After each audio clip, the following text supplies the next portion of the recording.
Hello friends and welcome back to Darkest Dungeon 2. We're in the middle of a fight right now. I believe, if I remember correctly, this was in Oblivion's Ingress, which was exactly before the last fight of the region here, the Oblivion's Rampart. So we have to go through this one, and then one more cultist fight, and then we should actually get to the mountain. For the first time since very long. So let's get this done. Normally I'd say let's go for the altar first, but with this team here that is so focused on dealing damage to the front rows with the Plague Dog and the Leper, I think we actually just want to go through the Evangelists. So let's start out with the Grapeshot Blast here. A breakthrough. A crit into the block token there, but hey, it's something. And we also got a vulnerable token, and the Leper is not blinded. So maybe we can immediately get this one to Death's Door. With the crit again! Holy moly, Baldwin starting out strong. You know what? Let's immediately kill this one. Oh, well, that's a good start to the fight, huh? Yeah! Can't keep going like that. I'm all for it. But we are a little bit low on health. And the Vestal still has the Mace Badge equipped. You're probably screaming at me for the entirety of the last episode, right? Because I already noticed this last time, I believe, that we have to exchange this one for the Sanctuary. But I completely forgot about it, so I think we first of all need to heal her a little bit here. And then start getting through this Evangelist here. Do we want to take another Grapeshot Blast for that? Yeah, why not? It's very little damage, but... and the corpse will vanish at some point. But you know, why not, like, get a bit ahead of it? 50% hit chance with the blindness token, and we can't actually kill the Evangelist. It's weird to me, like when you point on an enemy and then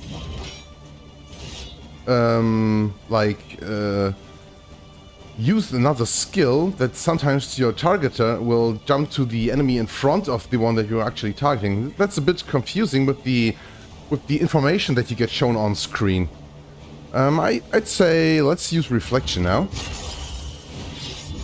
We will probably get hit for a crit here, but maybe... you know what, I don't think there is a better thing to do than getting rid of this token here. You could use the Consecration or just do a Judgment, but Judgment is not that much damage. We could put a weakness token onto the Evangelist with that. So maybe that wouldn't be the worst of ideas, but I think we start out with this one.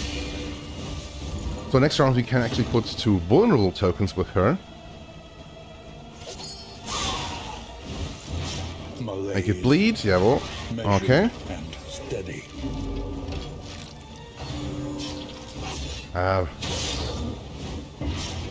Good thing that was not a crit. I mean, okay, he has very high bleeding resistance. Okay, 60% only. I thought it was higher, but he has the Sodden Sweater still. So good bleeding resistance. But this one's health is a little bit low. You know what, maybe let's take aim, so we get a dodge token here. The next round we can do big damage then. And I think you want to use Paracelsus' turn now to get rid of the bleeding and heal him up a little bit. Yeah, I don't care about this at all. The regeneration on the Evangelist is a bit troublesome. And let's do this. This road cannot be walked alone. And now, yeah, maybe now is the time to put the vulnerable token on the Evangelist here. It was targeting the corpse here, right? On the bottom right corner, it said corpse. It's really a bit confusing. I hope they will get a fix for that soon. Bravo! Ooh, crit into the vulnerable token. That would have put it to Death's Door even if it was at max HP. Okay, I think now it's time for Grapeshot Blast, because I don't know if this will actually, like, do a Death's Door test with the order in which the healing, the regeneration, and the bleeding damage will be applied to the enemy. So I think we can do this and also get rid of the lock token here. Breakthrough. Good enough. Also vulnerable token from the strange sapper. I think it's actually... You know, I have said this before. I don't actually like these 15% trinkets here that much, like the distracting dust and the strange sapper.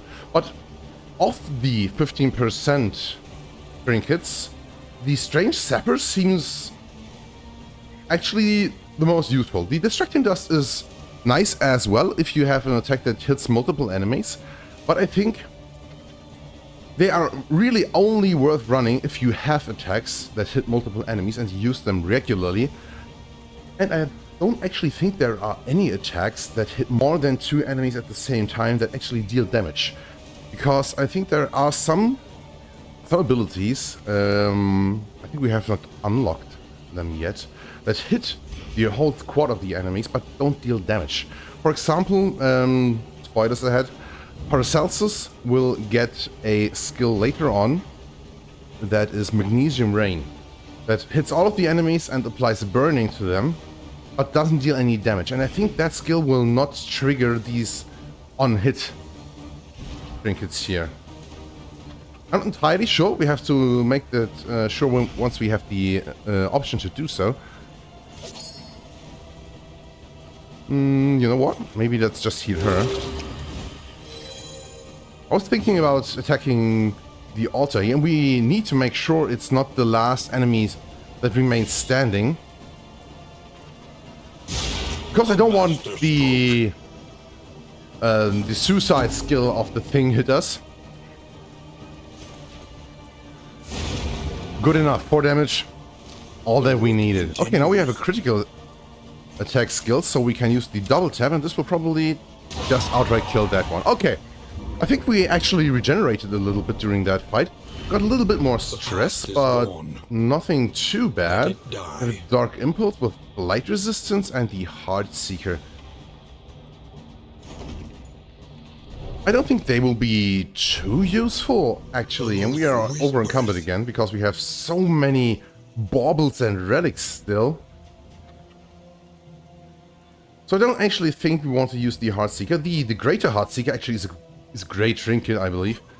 But even that one would fade compared to the Celebrated Chalice, because if only we have baubles in inventory above 50, it will do the same as the Greater Heart Seeker with the 10% crit chance bonus. But it will also improve the speed of Baldwin, which is very low. A little bit. So this is just a straight up upgrade in my opinion. Unless you have a struggle with how much relics and baubles you have. It would be a nice fit to like slap even more crit chance onto him, but I don't think we want to get rid of the Sodden Sweater. It's actually so useful to give him an occasional heal when he resists the bleeding or stuff like that. That's actually very, very useful. The Dark Impulse, I don't think we will be encountering any more enemies that actually deal blight damage, but for now let's get rid of that one, and that should do it with the over-encumbrance we have here. And taking a small look at the map, there is a rough patch here, which we have more than enough wheels for, and then the Oblivion's Rampart, and we get to the end. Reaching 4 out of 4, so fingers crossed, we'll be able to get to the mountain this time. Okay, we got a Stimulating Poultice. More speed until the next inn could actually be not too bad against the final boss. Maybe we want to get rid of something else. I don't think there's anyone we want to give the wounding words to. We could actually opt to give it to Dismas. Reduce his health by 33%. And increase his damage by 50. 33% less HP would mean he's going down to something about 27 or something like 28. 28, 29 or something like that. That's a bit low, but 50% more damage could actually be great for him. We could combine that with one of the Dark Impulses, because I have thought, like last time, I thought about actually ditching these 15% trinkets, because I don't think they will be that useful for the boss fight at the very end. Maybe we want to do this now, get rid of the Strange Scepter and the Distracting Dust, slap like one of the Dark Impulses and the Wounding Words onto him. Let's take a quick look how this would influence his HP actually. 30 HP, and I think he already has a, yeah, he has a 20% health buff from using stale bread, so this is pretty much the amount that he will get to. 30 HP. Paracelsus has 41, Baldwin has 46, she's at 45, so that's really a little bit low, but I think we could actually make this work.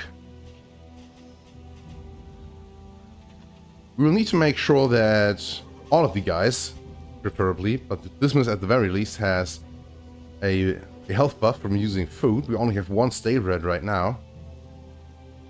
We're struggling a bit with the inventory space, actually. You know what? Let's do it. Let's use the wounding words. I don't actually think... Would it be better to use the Dark Impulse here? I don't quite remember if the final boss will be using debuffs on us. Reducing his damage again by gaining negative tokens will be a really bad thing. And having 40% debuff resistance only is not that big of a deal. The blight resistance does nothing though. The debuff resistance would be better than having nothing, right? Let's first of all get rid of this and that. And I think for now this should be okay. I'm a bit hesitant using the Dark Impulse with the plus debuff resistance minus damage per negative token on characters that are supposed to deal a good amount of damage. And I have again forgotten to switch out the Mace Bash, and I think also he has no combat items. Oh, come on, Dog, you need to do better than that. Yeah, for this one, we can't actually go through the Evangelist and the Altar to get to the Cardinal. We need to kill the Altar before the Cardinal, or it will constantly heal the guy. And we will not be able to reach him well, because the Cardinal will always be in the way unless we knock him back. Maybe we can do it like that we go through the Evangelist, then knock the Cardinal back and kill the Altar. I think that could be a good idea. Baldwin is extremely blind right now, so you know what, let's take aim. Then Paracelsus can get rid of this block token, make her bleed. Next round we start Grapeshot blasting them, and he can get rid of his blindness on the very first turn. Excellent. Nice crit. Good bleed. Incremental. Okay, Hollow Vessel on this one is not too bad because of the stress that we get from it. Actually good that it's not on Paracelsus or someone like that. Maybe we start out using these anti-venoms. Just because this Hollow Vessel with the 2 points of Bleed, Blight and Burn for 4 rounds, actually a lot of damage. And I think then we go and use the Consecration of Fortitude first. Then Baldwin gets rid of his blindness. We could actually use a Milk-Soaked Linen, the last one that we have. If we hit the Evangelist for 16 damage, it will bleed out next turn. And we got a good chance to do so. You know what? I think this is actually a good idea to do. Yeah, let's do it. Yes, again with the crit, Baldwin, you're a hero. Very, very nice. Okay, so now, do we just let it bleed out and use a pistol shot on the altar? It's only 11 damage because of the block token, but probably better than now damaging that guy and then he getting healed again immediately, right? Yeah, let's do it. Bravo. So next round, we know we can finish off the altar with the last crit token that Dismas has here. Ooh, another Hollow Vessel with a crit. Now that's some piling up damage here. I think Paracelsus will need to step in.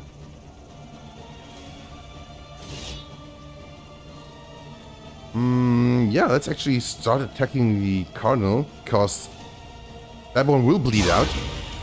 Holy moly!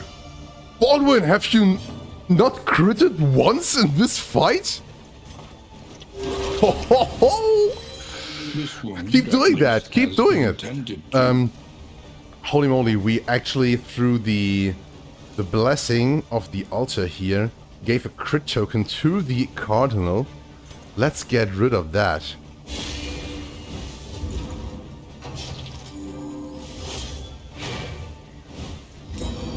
Oh my god, the regeneration from the altar actually made the Evangelist survive that. Too bad. Let's still, I say, let's kill the altar first.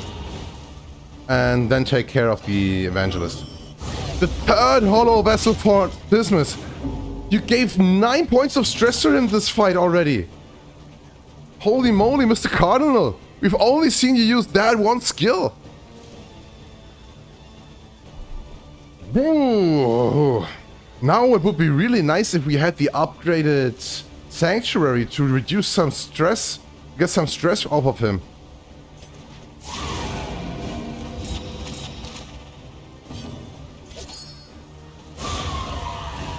Yeah, too bad I'm a dingus. Come on.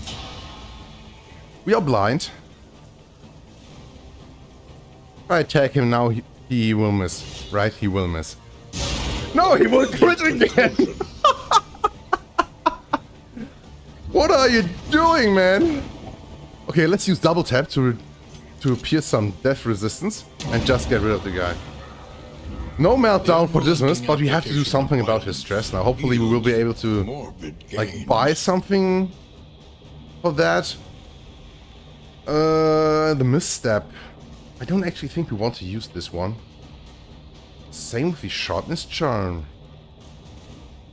We've got a combination of items on Dismas that we don't want to... Okay, we actually don't want the misstep.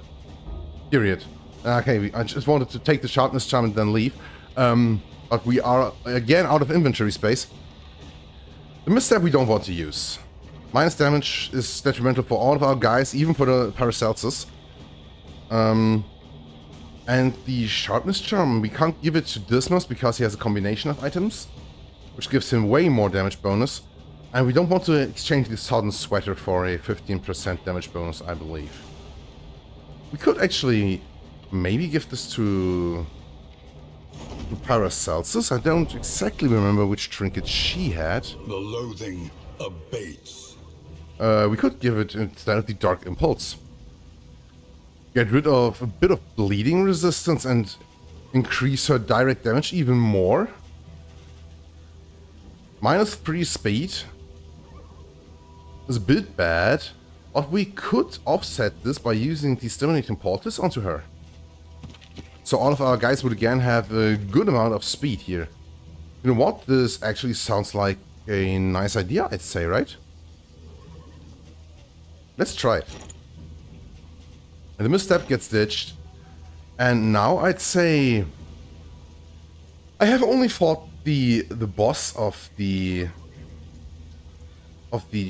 chapter 2 once, and I can't quite remember if it deals any GOTs, but if it does, it's not a blight, it's probably a bleed. Also, we have to go through 1 or 2 more Oblivion's ingresses on the start of the mountain region, so probably, because this was standing in the front and Evangelists are dealing bleeding damage, we give him the Dark Impulse for bleeding resistance right now. I think this will be better. And then we are still a bit over encumbered, so let's give some combat items to the guys here, and then we are actually fine. We have a lot of stuff to remove DOT's effects now, which is really good. We have some whittling tools for the stress of Dismas. We can also use a bit of whiskey there. Yeah, I think we are actually not looking too bad. We have to equip the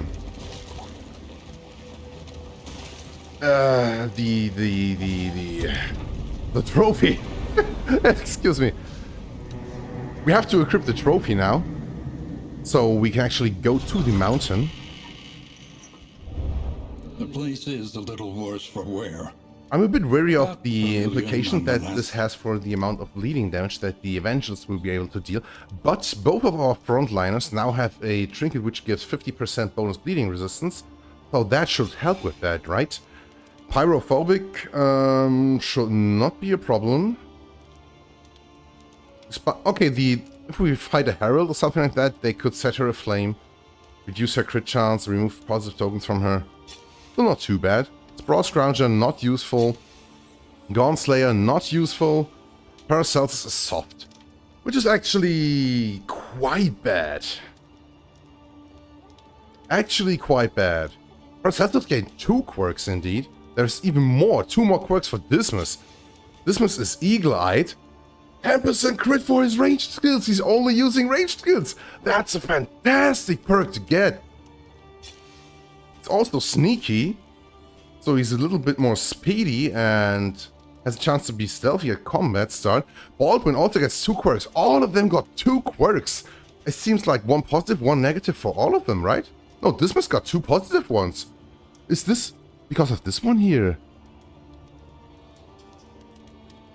The reading material here is questionable and undeniably compelling.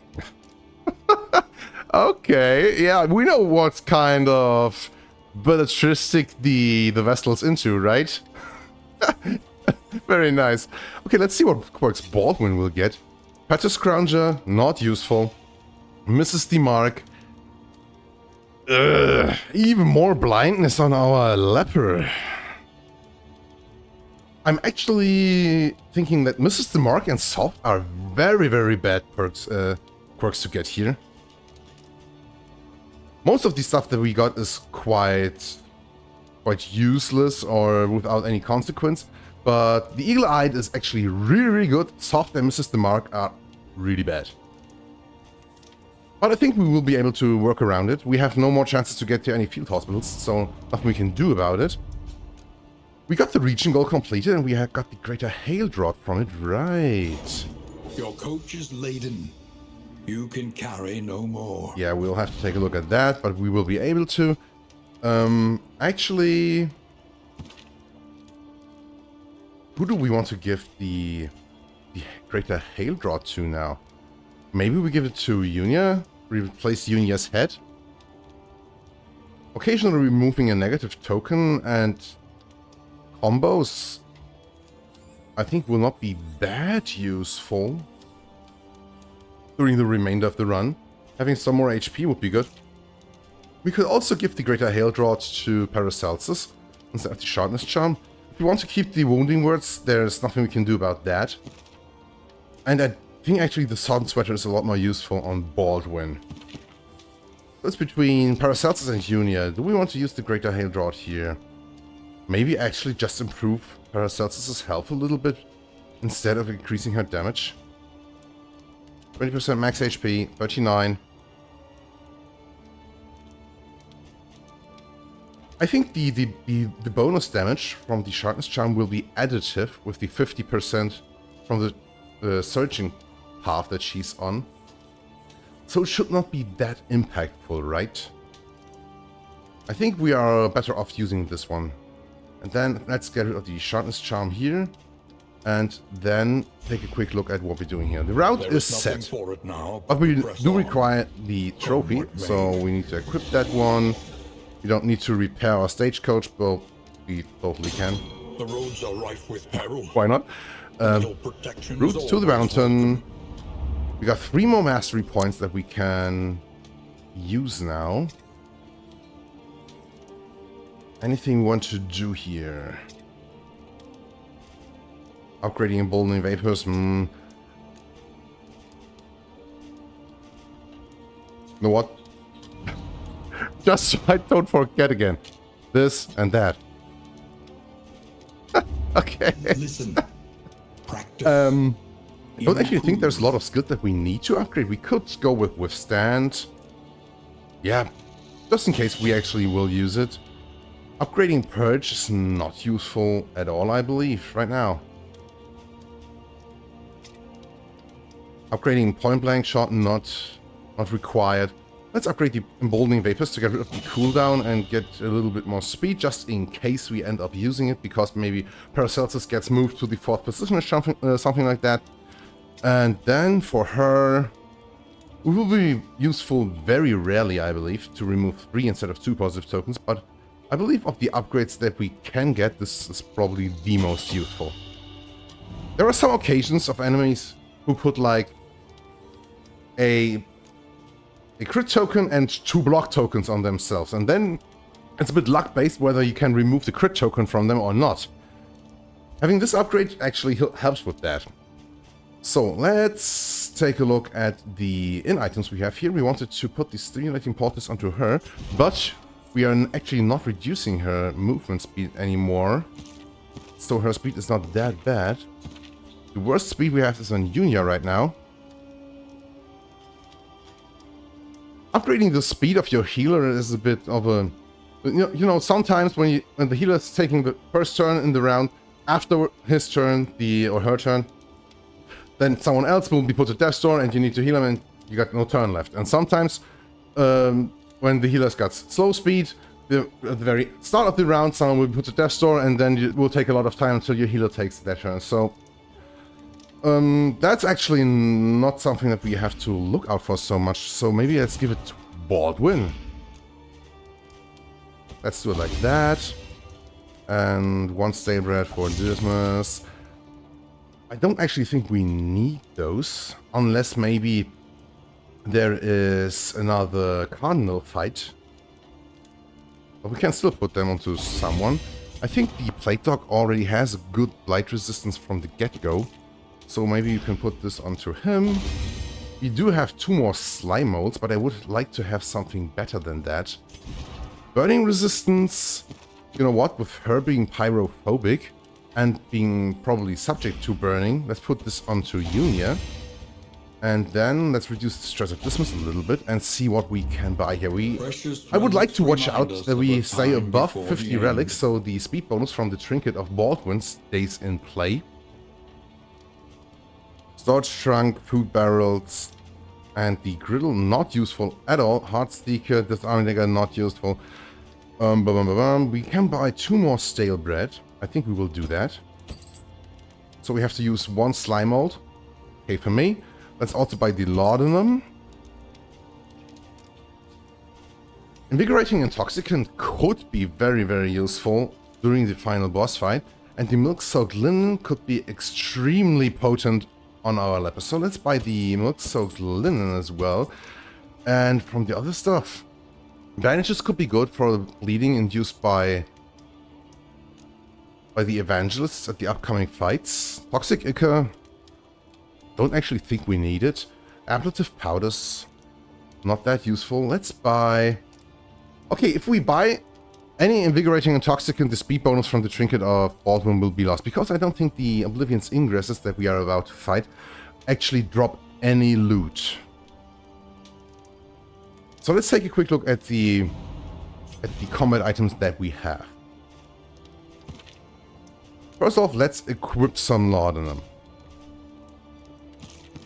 because we do have some anti-venom on her already. We don't need any more.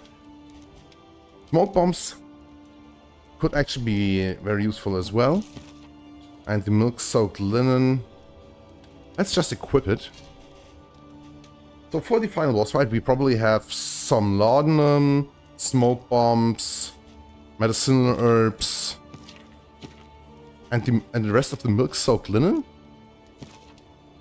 I think that should actually be okay, right?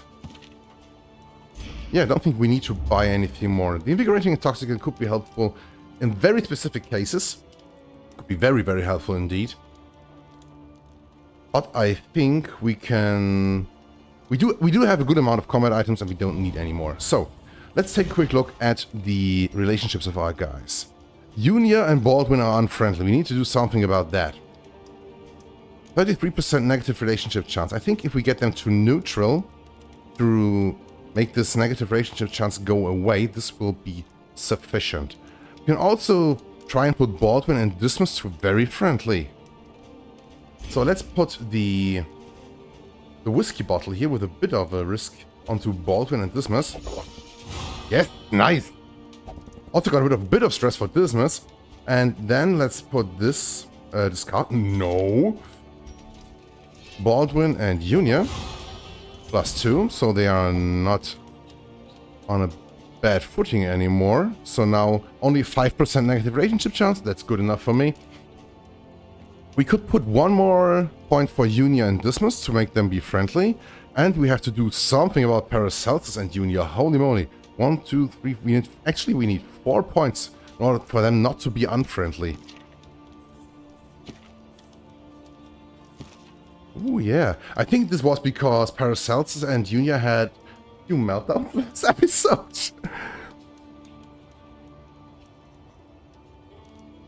Yeah. And we don't actually have enough whiskey right now to make them go to friendly and them go to neutral. Can we buy more whiskey? We can't. So I'd say it's more important for me to not get a really bad negative, like Junior putting a vulnerable token on Paracelsus all the time. She uses a specific skill or something like that.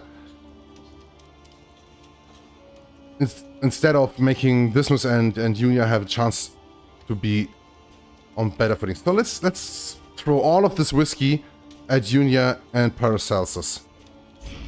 Unless we get like a double trigger, which could happen. +1. +1. Come on, give me a +2. Nope, just +1. Okay, good enough. So now we do have no big chances to get negative relationships. All of them are at like 5 or maybe 10% because of Quirk of Dismas. Okay. Nothing too bad. And we have some very good relationships actually, which give us some chances for some positive relationships at least. Okay, anything more we want to do? We have stale bread. Stale bread for Baldwin. Stale bread for Paracelsus. And 1 slime mold for her. All of them have food buffs. HP is looking alright-ish. Dismas could use a little bit of a heal, but we don't have anything for that. We will need to do it on the next chapter. No more in items to use. Some nice combat items left. I think that's actually it. I would really like to get rid of a bit more stress. But there's also nothing to buy for doing that. So we are really reliant on using a bit of the laudanum now, and maybe using a sanctuary at the very start of the next fight onto Dismas. And then it should actually be okay. So let's rest and see that we get to the mountain this time, right? 3 relationships, nothing bad hopefully. Respectful, nice. Tried and tested. A bond to wow! count on. Shop gifts! Dismas, dodge plus, grape shot blast makes Baldwin strong. Wow, that's fantastic! Actually fantastic. More of that, please. Solemnity, Paracelsus, block, dodge plus, okay. Blinding gas, we are actually not using, right? Or are we using it? Also making Baldwin strong. Oh, we really got a 5% chance trigger? Muttered threats. All trust is lost. Ah, game! 5% chance! Okay, Illumination. Makes Paracelsus have a vulnerable token. Exactly what I tried to prevent from happening. Okay, I don't think we will be using Illumination often, so it should not be too much of a problem. But we have to equip Indiscriminate Science now, and have to throw something else out for it. Probably the Emboldening Vapors, which we are not using anyway that much. But still, yeah, the game's always like, hey, you You were looking good, now you take some hits, you recovered quite nicely, but you know what, here's a 5% chance for something really bad to happen, and it does. Still, that should be alright-ish, I would say. We have a good chance, I would say, to actually get to the boss and defeat it. At last, the great Let's cigarette. do this. Of failure and regret. 5%. Actual 5% chance. At least the chances for Baldwin, both of them triggered with only 65%. You gotta respect that as well, right? Because two 65% chances, the chances that one of them will not trigger are actually not bad, right? Cultist fight. All of them agree, plus 2 strength tokens for Baldwin. Don't get blinded, deal big damage. Nice. Oh, come on. You put 2 weakness tokens that cancel out with the strength tokens. Excuse me. Deacon here. We want to keep for last. I think we start out with the Grapeshot Blast, making Baldwin strong again. And then we get rid of the Evangelist. Yeah, man! Baldwin hitting so bad. Wow, I really love him. He's got so much damage right now with the strength tokens that he gets and his high crit chance and so on. That's exactly what I want to see here. And we get rid of some stress here. I think this has a 1 round cooldown, so we can't use it immediately again on Paracelsus. Let's use 1 Laudanum here though. And then let's pistol shot the Cherub. Dodge token coming in clutch, but you know what? Nothing too bad, I would say. He blinded himself. Not through his class. That was him missing the mark. You know what? Nice! You see that? It was a full health, and now he's like, whoop, nothing left. Oh, almost full health. Almost full health. You know what? We can actually get him to Death's Door and make him have Death's Door chest immediately with incision. Come on, just die! Oh, too bad! Trammeled, trapped, held captive by fear. Yeah, now the stress is immediately piling up a bit on her because of the stress from that and from the horror here.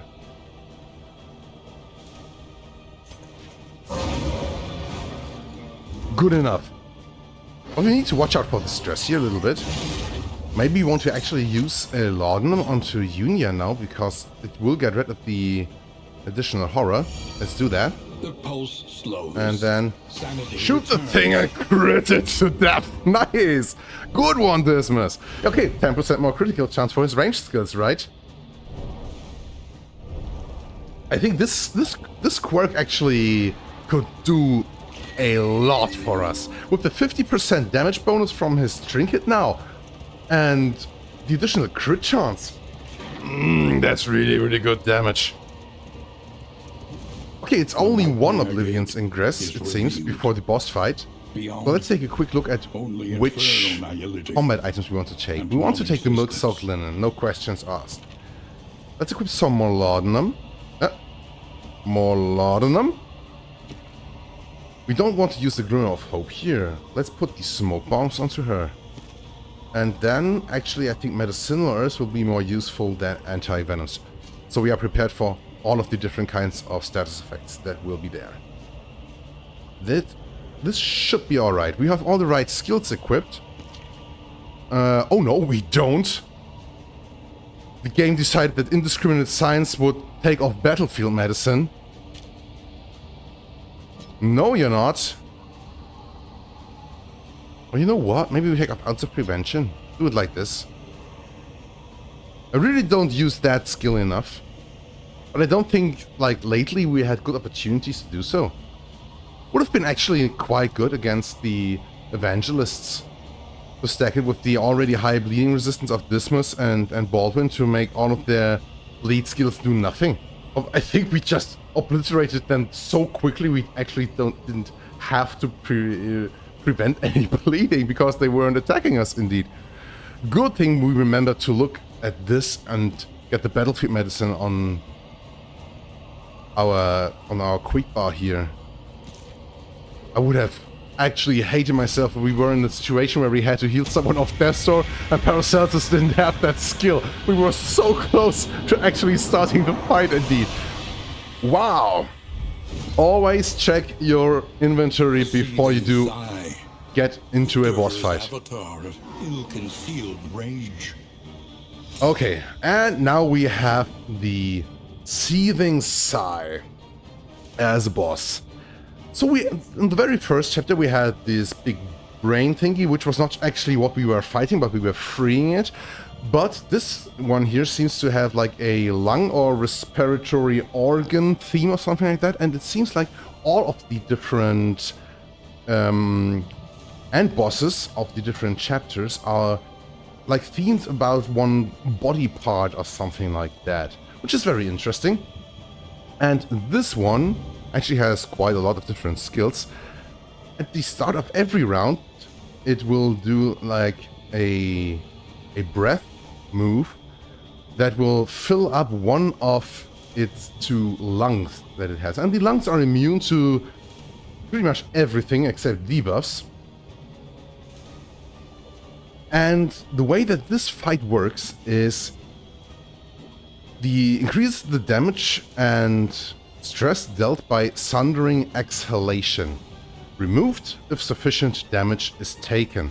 So we have to damage the lungs in order to make the biggest of attacks, Sundering Exhalation, of the boss be less potent. And I think actually Grapeshot Blast is one of the best moves that you have for doing that. Let's also start doing this here and remove a bit of stress, because Grapeshot Blast will now be able to actually deal damage to the lung and to the boss at the same time. And this way we hopefully will be able to get rid of the buff here on the lung without actually having to forego dealing damage to the boss. We did 11 damage to the lung, 7 damage to the boss. The token is still there. The boss we can actually bleed with Paracelsus. Now the question is, do we want to actually attack the lung or the boss with big hits of Baldwin? I think maybe we try bleeding the Seething Sigh and now hit the lung for 18. That's sufficient damage to get rid of the breath. And I think now we actually attack the Seething Sigh. Only 15% bleeding resistance, so it does bleed. 8 bleed damage for 2 turns. It actually for 3 turns, because it immediately took 1 tick of damage there. That wasn't bad at all. Let's start up the Sanctuary and get rid of a bit of stress here. And now it does Blind Rage, which we actually managed to dodge. Nice. Shallow Breath. So, the Shallow Breath move of the Seething Sigh fills up one of its lungs. And you see, because the lungs are in position 1 and 4, your team actually has to be able to deal sufficient damage to these 2 positions in order to prevent him from using his biggest attack. Oh, the Hysteria skill actually shuffles. That could be problematic for our team here.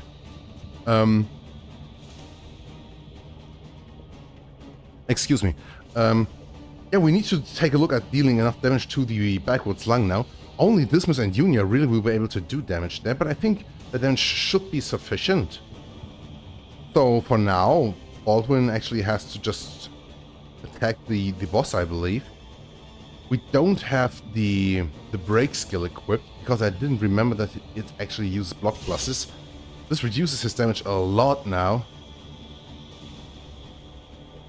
which is bad. Maybe we use Withstand to direct some attacks into his direction.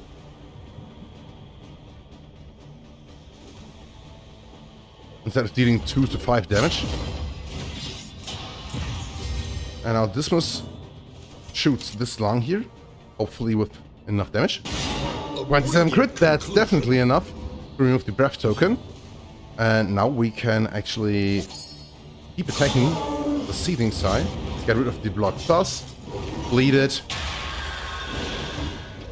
Hysteria, a bit of stress, good enough. Maybe we keep buffing up his defense. For now it's looking okay, but at some point the Seething Sigh will start doing a deep breath instead of doing a shallow breath.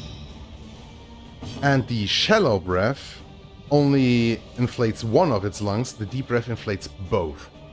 So we will then really have to take a look at how we handle this. Now this time we don't have a strength token, only 11 damage. That still was enough to get rid of the breath token here. Very nice. And he has to get rid of the blindness now. But you know what? Because it has a block plus, I'm actually not in a rush to deal damage. Let's use reflection.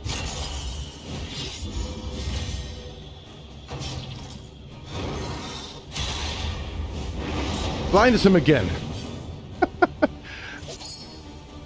Okay, I think we...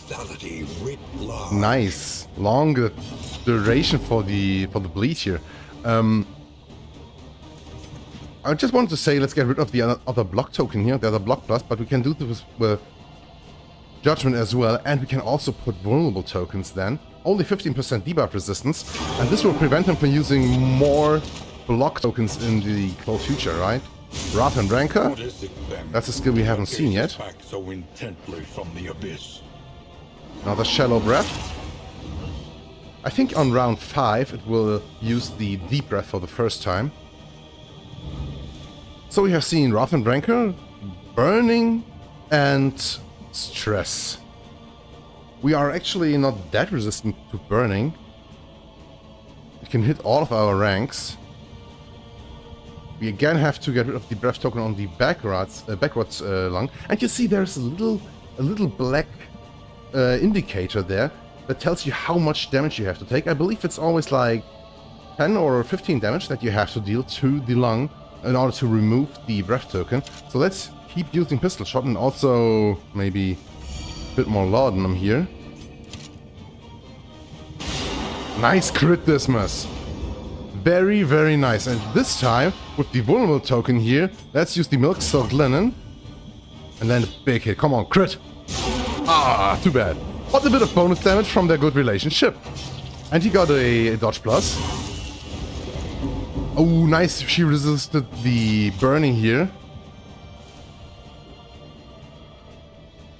And she can't really do anything very useful at the moment. We have not taken, like, any damage till now, but this will change once we get hit by its big attack. And now, probably there will be a deep breath, right? Let's make it bleed more. With the crit again! Nice! 16 bleeding damage for 5 turns. Deep breath. Both lungs filled up. So we have to do something about that, because for everyone that's inflated at the end of the round, the damage of the Sundering Exhalation will be increased. So let's shoot the lung here. 12 damage, enough? Enough, good. And this time Baldwin will have to attack the lung indeed. With the crit again, nice! Also enough damage. No Sundering Exhalation for you, man. And more bleeding. No, he resisted this time, too bad. Okay, Blind Rage on Dismas. With a combo token indeed. Let us take a closer look at the thing. Which of its skills actually uses combo tokens? Curious. We could put a Sanctuary onto him to direct whichever attack is directed at him to Unia. Her stress is a bit high though. But you know what? Because we have removed all of the breath tokens already, I think that is actually not the worst of ideas. And I think Dismas will have to use Dying Light. This was probably one of the skills we haven't seen yet, right? Another deep breath on round 6. So this was Dying Light. It does a knockback. And we directed it to the one that's sitting at the very back, which is actually quite useful. Nice. Let's get rid of this here. Now with all of these deep breaths, this will be a bit problematic, and we have actually not dealt enough damage to get rid of the breath token here. I believe on the backwards lung, it's only 10 damage that you need to deal, and on the front lung, it's 15 or something like that. Because the backwards lung also has lower HP than the forward lung.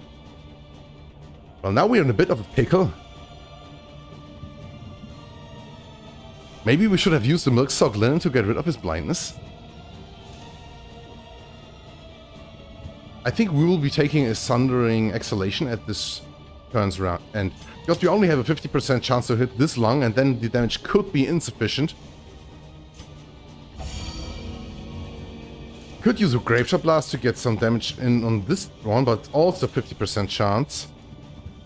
We do have at least some block tokens and a dodge plus here. So maybe the Sundering Exhalation will not do that much damage. Let's just take aim, and on the next rounds we can deal some big damage with the crit tokens we get.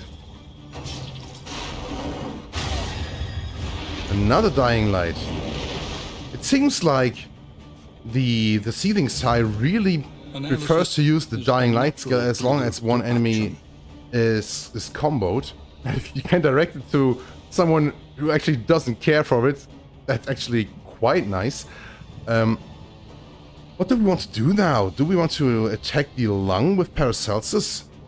I actually think we want to go for the boss again, and then use her attack to get rid of the breath token, at least one breath token, so the damage will be not that high. Yes, again with critical bleed. I think we're doing actually great. We're doing big damage to the boss. Let's get rid of the one breath token here. And the vulnerable token will actually be useful in order to get rid of further breath tokens here. Did you see how much damage that did? I actually wouldn't want to know how much damage it would deal when we had 2 breath tokens in play here. Now we are in a bit of pickle though, because we again have deep breath. It seems like from around 5 onwards, the Seething Sigh only uses deep breaths. I think the first time I did it, this fight, which is which was a while ago, so maybe they have changed the boss fight at some point a little bit. It was like first 4 rounds, it was a shallow breath, then 1 deep breath, then on rounds 6 to 9 was shallow breaths again, and then from round 10 onwards, it was deep breaths. But maybe they have actually changed this. Maybe. Let's use more laudanum, we have nothing left. And now with the Graveshot block being critical, Stupendous. we can get rid of one of the breath tokens. The other one will stay in place, but I think we will deal a good amount of damage to the boss. So getting one more Sundering Exhalation here. Nice dodge. Actually not too bad of an idea. And you know what? We could actually use a smoke bomb with the 30% debuff resistance and hope that Sundering Exhalation misses. He resisted. Too bad. Sundering Exhalation buffs himself and deals stress. What is actually the buff that he gets? Is it only for like a short term buff? Now I'm interested. But let's just bring it to Death's Door. No! 1.2 less damage! At least the Sundering Exhalation will suffer from him having a weak token.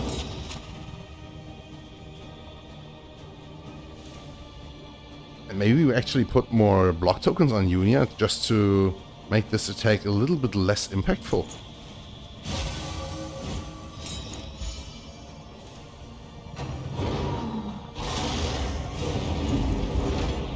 And the Sundering Exhalation actually is a bonus move, which does not trigger bleeding.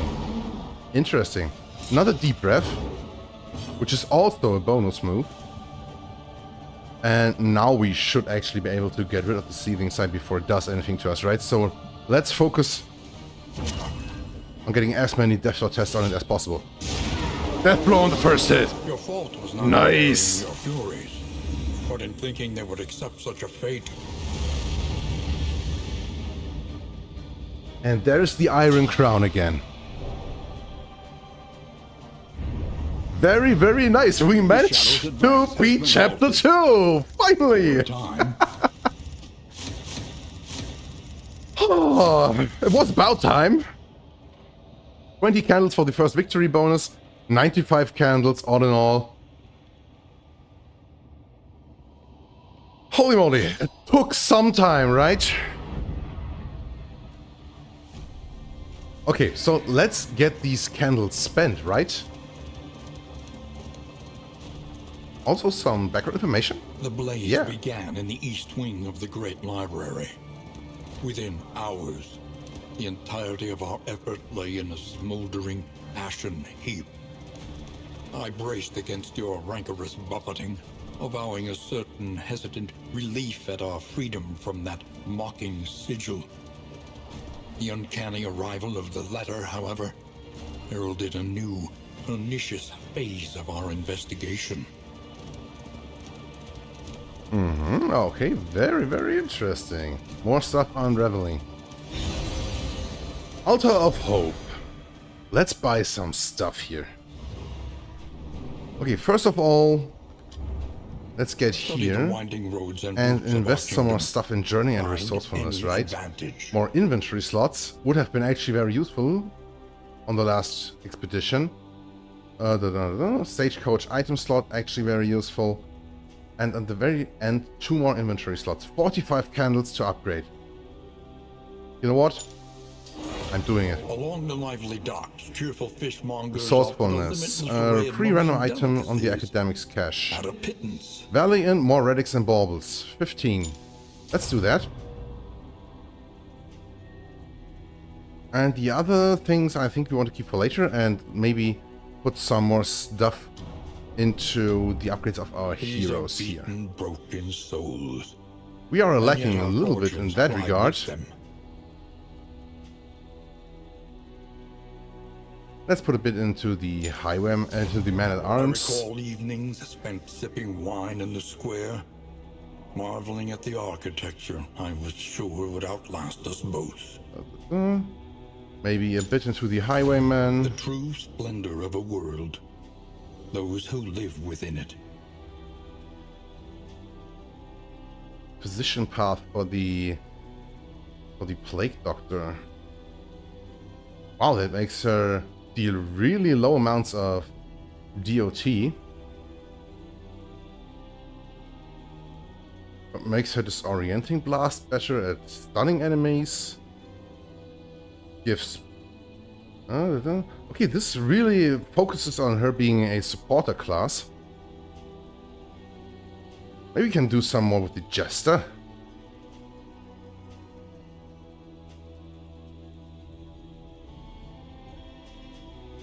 Let's put the Jester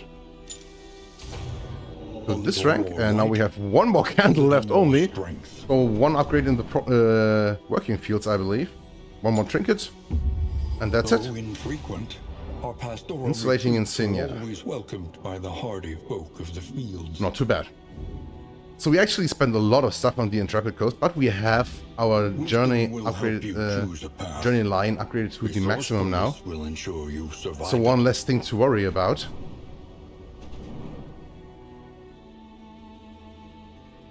So I'd say that should do it. To the maelstrom, in search of what hope yet remains. And let's keep going and see if we get a little more story information here. No, we don't. Oh no, I think it will be between the inn here and the crossroad, right? We have to go to the obsession chapter this time because we just unlocked it. Awaits you here. Rios captures, that's we. Captures, whatever. Okay. Let's go. We set out immediately into the kaleidoscopic wilds of the countryside, and by sundown reached the remote manor whose whereabouts formed the sole contents of that cryptic invitation. At the behest of our charismatic host, we feasted beneath the banner of the Iron Crown, questioned exhaustively by an eager cabal of masked delegates. Very interesting. The crossroads, where lost souls hope to find their way. Yeah, and here we are. And I think, because I've already reached the 1 hour mark, I think the next episode we will start out with putting out a new party here and end this one for now. Finally, we've been able to defeat Chapter 2. It has been quite the journey, and I think this time it was actually not that hard to do. Yeah? I think the last times we actually had a bit of bad luck every time, but you know, hey, that's how Darkest Dungeon works. So I think that should do it for now. My name is Dominic Bonsai. I'm your friendly little neighborhood tree. I wish you all the best. Stay safe, stay hydrated, and I will see you in the next one. Bye bye.